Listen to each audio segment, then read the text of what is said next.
Hai semua, hari ini bersama dengan Miss Nasha, kita akan belajar tentang sejarah pembentukan tamadun Cina. Okey, tamadun Cina merupakan kesinambungan daripada tamadun Huang He. Kenapa Miss cakap macam tu? Adakah korang masih ingat di manakah pembentukan tamadun Huang He? Yes, betul, dekat Sungai Huang He kan? Macam dalam gambar ni. Okey, baiklah, seperti mana yang kita tahu, terdapat 3 dinasti awal yang telah wujud dalam tamadun Huang He. Iaitu kita ada dinasti Xia, kita ada dinasti Shang, dan last sekali kita ada dinasti Zhou. Lepas dinasti Zhou, kita akan mengenali dinasti Qin dan juga dinasti Han. Pembentukan tamadun Cina juga bermula di Sungai Huang He kerana ianya subur dan strategik. So basically, kedua-dua tamadun Cina dan tamadun Huang He bermula di Sungai Huang He. Mesti korang macam fikir, apa yang membezakan antara tamadun Huang He dan tamadun Cina? Sedangkan kedua-dua tamadun ni bermula dekat tempat yang sama je, iaitu Sungai Huang He kan? So, ni Miss nak bagi macam input tambahan lah untuk korang. Dia macam ni, kalau tamadun Huang He ni, macam kita tahu tamadun Huang He ni dia merupakan pembentukan awal. Macam baru nak buka tamadun. Tamadun kan maksud dia bandar. So baru nak buka bandar. So kuasa pemerintahan dia macam tak ada valid. Macam dia tak ada satu orang yang betul-betul yang kawal semua benda. So dia nasib lah macam siapa yang jadi ketua.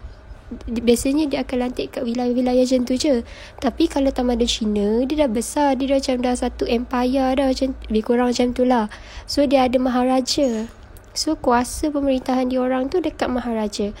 And then kita ada, kalau dekat tamadun Huang He ni, diorang tak ada sistem birokrasi. Maksudnya pemerintahan diorang ni tak formal lah.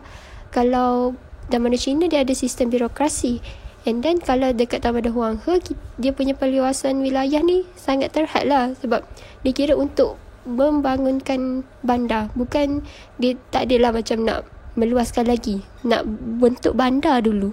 Kalau tamadun Cina ni, dia dah macam dah hebat kan. So, dia nak meluaskan wilayah-wilayah lah. Bagi lagi meluas dia punya wilayah tu. Jadi Miss harap korang faham lah apa yang menyebabkan dinasti Qin dan dinasti Han ni tak dikategorikan sebagai tamadun Huang He juga. Okay. So dalam video ni Miss akan terangkan dengan lebih terperinci tentang dinasti Qin dulu. Okay. Sebelum tu Miss nak tanya, siapakah beliau? Beliau merupakan Raja Zheng ataupun digelar sebagai Maharaja Shi Huangdi. Shi Huangdi tu bermaksud Raja pertama. So beliau merupakan pengasas kepada dinasti Qin.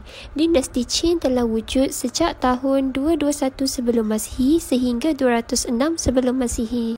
Yang Miss Bulat ni, Xianyang ni, merupakan pusat pemerintahan kerajaan ini. Antara sumbangan Maharaja Shi Huangdi dalam dinasti Qin ialah beliau berjaya menyatukan China. Pada masa ni, China ni dia terpecah menjadi 7 buah kerajaan yang mana dorang ni akan bersaing antara satu sama lain. Dorang ni akan berperang. Sebab apa? Nak tengok siapa yang lagi dominan, siapa yang lagi hebat. Nak dijadikan cerita, Maharaja Shi Huangdi ni berjaya menamatkan perang ni. Maharaja Shi Huangdi ni merupakan pemerintah kerajaan Qin. Kerajaan Qin ni antara 7 negara yang berperang tu lah.